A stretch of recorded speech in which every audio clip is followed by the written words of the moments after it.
ನಮಸ್ಕಾರ. ಕುತುಬುದ್ದೀನ್ ಕಾಜಿ.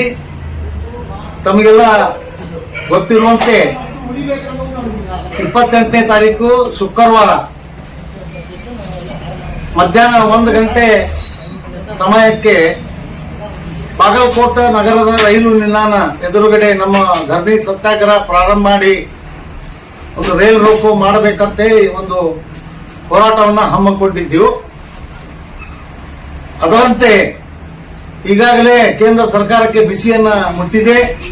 ಕೇಂದ್ರ ಸರ್ಕಾರದಿಂದ ಬಾಗಲಕೋಟೆ ಜಿಲ್ಲಾ ಪೊಲೀಸ್ ವರಿಷ್ಠ ಅಧಿಕಾರಿಗಳನ್ನ ಒಂದು ಪತ್ರ ಬರೆದು ನಮ್ಮ ಬೇಡಿಕೆಗಳು ಏನು ಅಂತ ವಿಚಾರಿಸಲಾಗಿದೆ ಮತ್ತು ನಮ್ಮ ಹೋರಾಟದ ಒಂದು ರೂಪುರೇಷೆಗಳನ್ನ ಅವರೆಲ್ಲ ತಿಳ್ಕೊಂಡಾರ.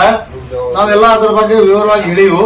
ನಮ್ದು ಬೇಡಿಕೆ ಏನಪ್ಪಾ ಅಂದ್ರೆ ಸೌದತ್ತಿ ಯಲ್ಲಮ್ಮನ ದೇವಸ್ಥಾನಕ್ಕೆ ಅಂದ್ರೆ ಲೋಕಾಪುರ್ ಟು ಧಾರವಾಡ ರೈಲ್ವೆ ಮಾರ್ಗ ಆಗ್ಬೇಕು.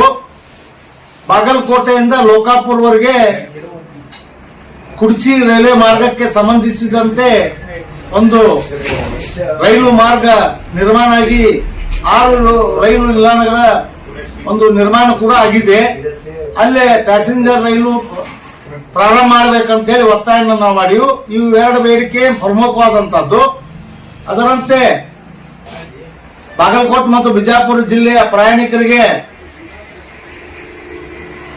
ಇದು ಶಿರಡಿ ರೈಲು ಪ್ರತಿದಿನ ಪ್ರಾರಂಭ ಮಾಡಬೇಕು ಮತ್ತು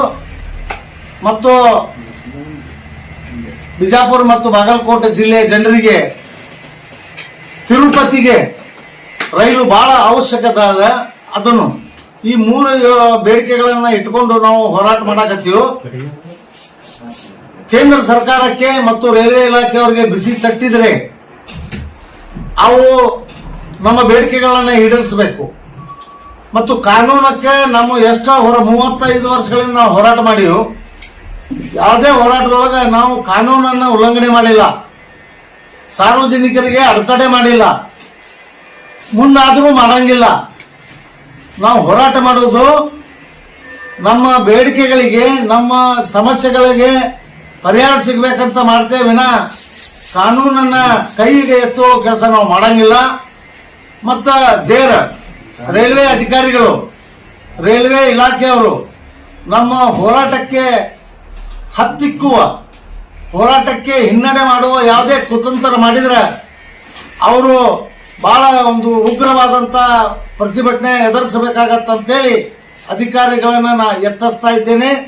ನಾವು ಮಹಾತ್ಮ ಗಾಂಧೀಜಿ ಅವರ ಮತ್ತು ಬಾಬಾ ಸಾಹೇಬ್ ಅಂಬೇಡ್ಕರ್ ಅವರು ಬರೆದಂತ ಸಂವಿಧಾನದ ಅಡಿಯಲ್ಲಿ ಶಾಂತಿಪೂರ್ವಕವಾಗಿ ಹೋರಾಟ ಮಾಡ್ತೀವಿ. ನಮ್ಮ ಬೇಡಿಕೆ ಈಡೇರಿಸಬೇಕು ಸರ್ಕಾರ.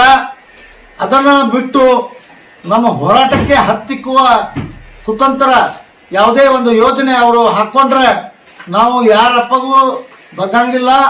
ನಾವು ನಮ್ಮ ಬೇಡಿಕೆಯನ್ನ ಈಡೇರಿಸೇ ತೀರ್ತೀವಿ ಅನ್ನುವಂತ ಮಾತನ್ನು ಹೇಳ್ತೀನಿ. ನಮಸ್ಕಾರ. ನಾ ಕುತುಬುದ್ದೀನ್ ಕಾಜಿ.